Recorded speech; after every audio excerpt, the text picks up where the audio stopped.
Ekonomi Indonesia terkoreksi 5,32% secara year on year di kuartal 2 2020. Jika dibanding kuartal pertama, pertumbuhan ekonomi tercatat terkoreksi 4,19%. Badan Pusat Statistik melaporkan adanya koreksi pertumbuhan ekonomi sebesar 5,32% year on year pada kuartal 2 tahun 2020. Produk domestik bruto atas dasar harga berlaku mencapai Rp3.687,7 triliun, sementara atas dasar harga konstan 2010 sebesar Rp2.589,6 triliun.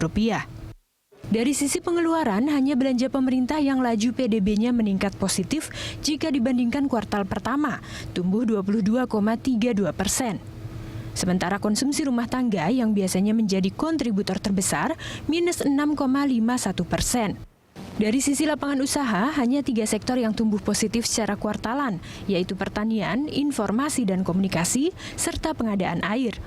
Perekonomian Indonesia pada triwulan kedua 2020 secara Y on Y dibandingkan dengan triwulan kedua 2019 mengalami kontraksi sebesar 5,32%. Kalau kita bandingkan dengan triwulan 1 tahun 2020, Q2Q, maka pertumbuhan ekonomi Indonesia pada triwulan kedua ini juga mengalami kontraksi minus 4,19%, sementara kumulatifnya semester 1 2020 terhadap semester 1 tahun 2019 mengalami kontraksi sebesar 1,26%. Optimalisasi belanja pemerintah menjadi salah satu kunci paling krusial yang diharapkan bisa mengungkit pertumbuhan ekonomi di kuartal 3. Bahwa dalam kuartal kedua ini kita bisa mengharapkan di kuartal ketiga ini sebagian besar sudah bisa meningkat penyerapannya, dan tentu dari segi ekonomi kita membutuhkan kira-kira per kuartal itu ada minimal 800 triliun untuk yang dibelanjakan, dan ini tentu berbagai sektor, dan diharapkan dengan adanya belanja dalam bentuk bansos maupun cash, maka diharapkan daya beli itu bisa terungkit, sehingga kemungkinan kita untuk mempersempit gap negatifnya itu diperlukan, agar tadi signal yang naik ke atas itu menandakan bahwa kita adalah berada pada bottom di kuartal kedua, dan pertaruhan kita di kuartal ketiga harapannya slope-nya ke atas, sehingga tren itu yang dikejar oleh pemerintah. Koreksi pertumbuhan ekonomi di kuartal 2 tahun ini tercatat menjadi kinerja paling dalam sejak kuartal pertama tahun 1999. Ketika itu, PDB tumbuh minus 6,13%. Tim Liputan Berita 1, Jakarta. Koreksi pertumbuhan ekonomi di kuartal 2 tahun ini telah diperkirakan sebelumnya. Apa yang bisa dievaluasi dari kinerjanya dan menjadi pijakan bagi upaya pemulihan serta mendorong perbaikan di kuartal 3 hingga akhir tahun nanti. Kita akan membahasnya bersama dengan Guru Besar Fakultas Ekonomi Universitas Brawijaya, Ahmad Errani Yustika, dan telah bergabung secara telekonferensi tenaga ahli utama Kedeputian 3 bidang isu-isu ekonomi strategis Kantor Staf Presiden, Edi Priyono, serta Ketua Kebijakan Publik Apindo Sutrisno Iwantono. Terima kasih Bapak-Bapak, Pak Errani, Pak Edi, dan juga Pak Iwan telah bergabung bersama kami dalam Hot Ekonomi. Ya, Mbak. Ini Pak Errani, kalau kita lihat tadi dengan bisa dikatakan kinerja pertumbuhan kita yang minus 5,32% di kuartal 2 ini, Anda melihatnya seperti apa Pak Errani? Ada beberapa pesan saya kira dari statistik yang disampaikan oleh BPS. Pertama, pertumbuhan ini jauh lebih dalam pengertian negatif dari yang diproyeksikan oleh Kementerian Keuangan maupun Bank Indonesia pada kisaran sekitar minus 3%. Saya kira ada beberapa hal yang tidak jalan dari skenario yang sudah dirancang oleh pemerintah. Salah satunya adalah percepatan dari sisi belanja fiskalnya. Dan terbukti memang itu mengalami kontraksi yang lumayan besar. Yang kedua, kita kembali diingatkan pentingnya sektor yang selama ini menjadi tulang punggung perekonomian tapi tidak banyak diperhatikan. Sektor apa sektor itu? Pertanian. Pertumbuhannya masih positif dan itu yang paling tinggi dibandingkan sektor ekonomi yang lain. Yang ketiga, pemerintah sudah tidak bisa lagi mengandalkan konsumsi rumah tangga sebagai penyangga ekonomi, termasuk untuk mendorong pertumbuhan ekonomi. Karena kita lihat di kuartal ini minus ya. Minus, dan itu merupakan penyangga terakhir sebetulnya setelah investasi, setelah ekspor maupun belanja pemerintah sudah lemah. Kemarin hanya mengandalkan pada sisi itu, dan ternyata ini pun sudah negatif. Oke. Terakhir, yang saya kira ini merupakan kepedulian lama tentang distribusi ekonomi. Nah, data yang disampaikan oleh BPS itu menunjukkan Pulau Jawa dan Bali Nusa Tenggara itu kontraksi pertumbuhan ekonominya yang paling dalam, di atas 6%. 6%, betul. Nah, kemudian ada dua pulau di Indonesia, Papua dan Maluku, yang pertumbuhannya itu masih positif, meskipun tipis ya, sekitar 2% saja. Sedangkan yang lain di Sulawesi, Kalimantan, Sumatera, semuanya itu minus, tapi tidak sedalam di Jawa dan Bali.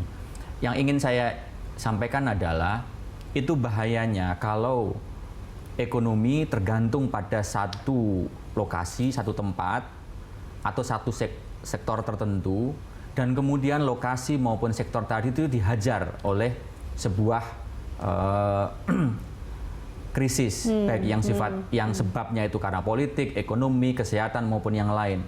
Nah, untuk kali ini yang terpapar paling parah adalah di Jawa. Ekonomi kita bertumpu pada lokasi di Jawa tadi itu. Nah, begitu lokasi ini ekonominya boleh dikatakan lumpuh, maka secara nasional kontraksinya begitu dalam. Pertumbuhan positif di Papua, di Maluku tidak bisa mengkompensasi kontraksi yang terjadi di Pulau Jawa. Saya kira dalam banyak hal tadi laporan statistik itu sebetulnya pesannya banyak, tapi kurang lebih menurut saya ada sekitar 4 tadi itu yang perlu diperhatikan. Dan dari situ pemerintah belajar serta melakukan evaluasi apa yang bisa dikerjakan pada hari-hari yang akan datang. Nah, ini kita lihat apa hasil evaluasinya juga dari pemerintah, Pak Edi. Ya, saya kira yang disampaikan oleh Mas Erhani itu ya betul semua ya, cuma dengan beberapa catatan ya. Kalau saya terus terangkan, saya harus bicara dalam kapasitas saya sebagai bagian dari pemerintah yang dulu Mas Erhani juga ada di posisi itu gitu ya. Jadi tentang kebijakan fiskal gitu ya. Memang ya kan kita semua sudah tahu ya bahwa Presiden sangat khawatir dalam arti concern tentang lambatnya implementasi dari belanja pemerintah ya, dan berbagai cara sudah dilakukan. Bahkan dalam seminggu terakhir ini saya menyaksikan sendiri itu sangat keras upaya yang dilakukan oleh jajaran pemerintahan. Hari Minggu itu langsung rapat koordinasi antara Kementerian Keuangan dengan semua kementerian terkait untuk mempercepat penyusunan DIPA, karena salah satu kuncinya di situ. Bapak Presiden sendiri kan sudah menyampaikan bahwa kalau kita hanya pada belanja program PEN saja, pemulihan ekonomi nasional ya, itu kan masih ada 40% yang belum ada DIPA-nya. Nah, itu memang termasuk dari kami dari kantor staf presiden sudah mengingatkan itu dan ditindaklanjuti. Mudah-mudahan dalam seminggu 2 minggu depan ini responnya positif. Nah, jadi intinya setuju dengan Mas Erhani bahwa kita punya masalah dalam efektivitas dari kebijakan fiskalnya. Ya, alokasi anggarannya mungkin tidak terlalu masalah ya, masih masuk akal gitu ya, tapi kita punya masalah di efektivitas, itu kita harus akui, dan pemerintah sedang bekerja keras di sana. Nah, kemudian yang pertanian juga saya setuju. Yang ketiga kemudian tidak mengandalkan konsumsi rumah tangga. Nah, ini mungkin kita agak berbeda ya, karena bagaimanapun juga peranan konsumsi rumah tangga ini besar, dan artinya secara alamiah kalau kita bisa dorong konsumsi rumah tangga, itu peranannya dalam pemulihan ekonomi juga besar. Kalau saya melihatnya di situ. Nah, itulah kenapa kalau kita lihat program pemulihan ekonomi nasional, selain aspek kesehatan tentu saja ya, karena itu kan sama pentingnya gitu ya. Kalau dari sisi ekonomi itu kan didorong sisi demand-nya, daya beli masyarakat, dan didorong dari sisi supply-nya, kemudahan untuk dunia usaha kalau mau kita bicara gampangnya seperti itu. Nah, mendorong sisi permintaan supaya konsumsi rumah tangga meningkat. Kemarin juga kami bicara dengan teman-teman dari Asosiasi Pengusaha Retail, mereka bilang bahwa konsumen kelas bawah kami hilang, dalam arti daya belinya habis gitu. Nah, ini yang kemudian diupayakan oleh pemerintah melalui program-program bantuan sosial, khususnya bantuan tunai, sehingga mereka bisa belanjakan. Yang keempat, tadi yang sama Mas Rani juga setuju, ini mengingatkan kita kembali bahwa jangan terlalu Jawa sentris ya. Dan saya kira pemerintahan dari Presiden yang sekarang sangat besar ya perhatiannya untuk mencoba untuk supaya ekonomi tidak hanya memusat di Pulau Jawa. Tapi memang ini kan memang perlu waktu.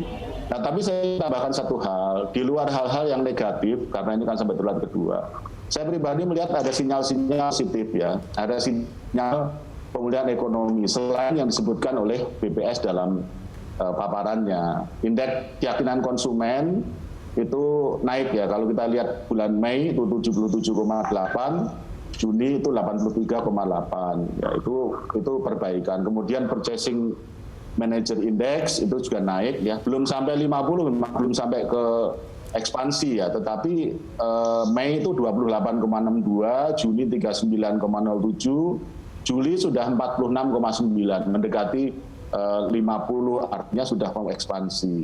Kemudian penjualan sepeda motor ini adalah indikator untuk konsumsi menengah ya.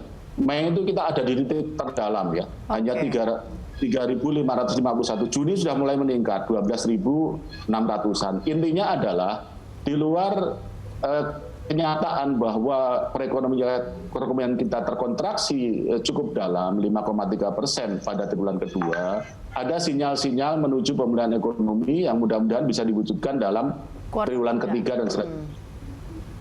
Oke, baik. Kalau dari Pak Iwan, Anda melihatnya seperti apa, Pak? Ya, jadi saya kira kalau saya sudah memprediksi akan seperti ini gitu. Karena memang gejala-gejala sudah kita lihat semuanya, dan ini memang memprihatinkan karena berarti kita kan kalau 2 kuartal kita pertumbuhannya minus, itu artinya kita sudah masuk resesi ya. Dan itu berarti kita join dengan beberapa negara seperti Korea Selatan, Hong Kong, Singapura. Ya, betul juga bahwa Singapura yang menular ke kita gitu ya. Dan ini salah satu sebabnya itu memang dari sisi pembelanjaan fiskal yang lambat itu ya. APBN misalnya mungkin baru 30% ya, sedangkan kita punya waktu tinggal 5 bulan. Ya berarti 7 bulan itu hanya 30%. Kemudian stimulus ekonomi dari 695,2 itu baru kira-kira 20% atau paling banyak 25 lah. Sehingga sebenarnya wajar Pak Jokowi marah-marah terus ya.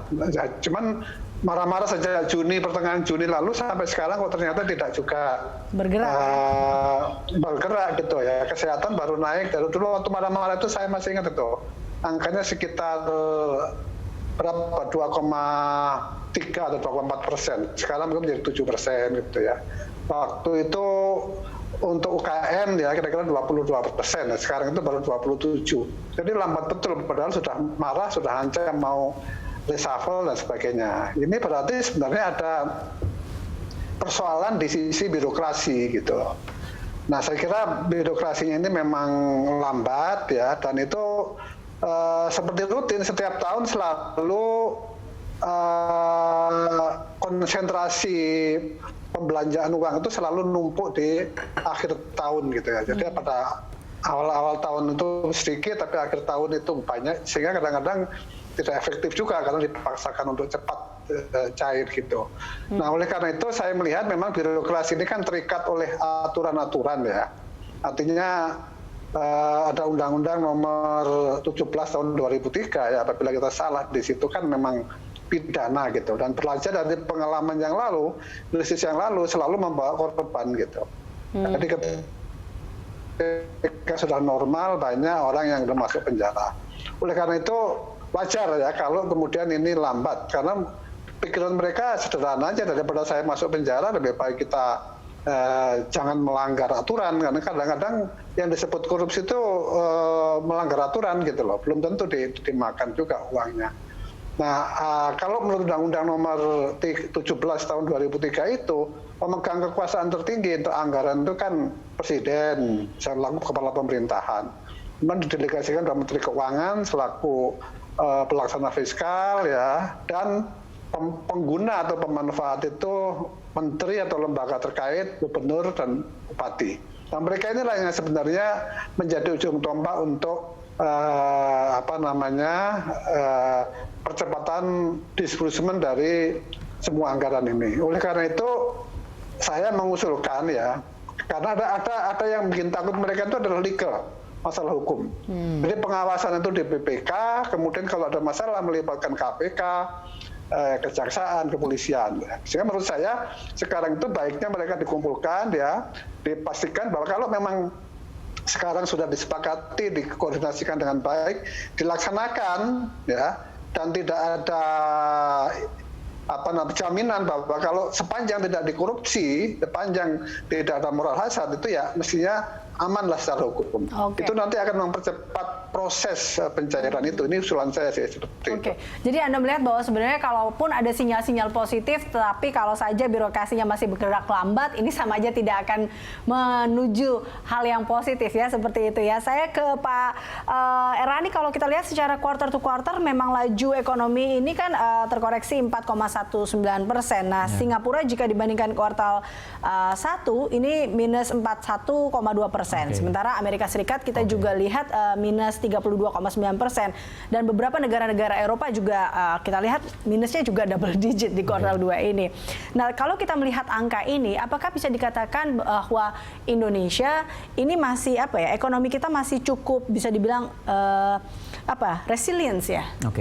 Ada dua sudut pandang untuk menjelaskan itu. Yang pertama begini, kalau kita komparasi dengan negara-negara yang tingkat integrasinya dengan ekonomi negara lain tinggi, maka dalam situasi yang semacam ini, maka level keterpurukannya itu akan makin dalam, terutama dari jalur perdagangan, ekspor-impor, termasuk di dalamnya investasi, baik portofolio maupun direct investment. Nah, Indonesia pada sisi ini agak terselamatkan. Kenapa? Karena level integrasinya, ketergantungan kita terhadap perdagangan internasional, misalnya ekspor tadi itu masih cukup rendah. Kontribusi ekspor itu sekitar 30% dari PDB kita. Malaysia, Singapura, kemudian Korea Selatan, Cina, Amerika Serikat yang tadi disebutkan, itu tinggi sekali. Bahkan di Singapura itu lebih dari 100%. Nah, itu blessing in disguise-nya. Tapi tentu ada resikonya ketika nanti ekonomi sudah relatif normal, kemampuan Indonesia untuk menanjak, melompat, memanfaatkan ekonomi yang sudah pulih itu agak lebih lamban dibandingkan negara-negara tadi itu. Karena kita hanya mengandalkan pasar domestik. Itu satu sisi sudut pandang. Perspektif yang kedua, kita melihat minus 5,32 atau 4,1 tadi itu. Itu dari kenyataan yang ada dibandingkan dengan proyeksi atau level yang sebetulnya bisa dicapai oleh pemerintah seandainya sumber daya yang ada dalam otoritas penuh pemerintah itu berjalan seperti yang seharusnya. Tadi yang disebut oleh Pak Iwan tadi itu. Nah, dalam sisi ini adalah saya memahami kekecewaan Presiden. Kalau perdagangan minus, kontraksi dalam, itu faktor eksternalnya cukup banyak. Investasi turun bisa dipahami. Konsumsi rumah tangga dengan segala macam penjelasannya masih bisa dimengerti. Tapi konsumsi rumah tangga, pemerintah, government expenditure-nya, aspek fiskalnya itu yang agak sulit untuk bisa dipahami. Dalam kondisi normal, ketika ekonomi tidak ada krisis, tidak ada pandemi semacam ini, keterlambatan dan seterusnya mungkin masih bisa ditoleransi. Dan saya beberapa kali ikut dalam rapat kabinet, itu selalu menjadi tekanan Presiden. Nah, kali ini dalam situasi yang semacam ini pun tidak ada kekuatan yang lebih besar dari para pemilik otoritas di masing-masing kementerian lembaga untuk mendorong agar belanja itu sedemikian kuat dan cepat seperti yang seharusnya dilakukan. Padahal ini satu-satunya tanggul terakhir yang dimiliki oleh pemerintah yang seharusnya dijalankan. Karena itu selalu kita dengar, itu yang selalu diungkit-ungkit oleh Presiden sebenarnya. Makanya itulah titik kekecewaan yang terbesar oleh Presiden. Dan saya kira dengan data yang terakhir ini bagian yang bisa dipakai oleh Presiden untuk mengambil keputusan berikutnya dalam semua sisi, baik dari ekonomi maupun politiknya ke depan. Oke, baik. Kita akan lanjutkan perbincangan ini Pak Rani dan juga Pak Iwan serta Pak Edi. Kita akan kembali pemirsa usai jeda, tetaplah bersama kami dalam Hot Ekonomi.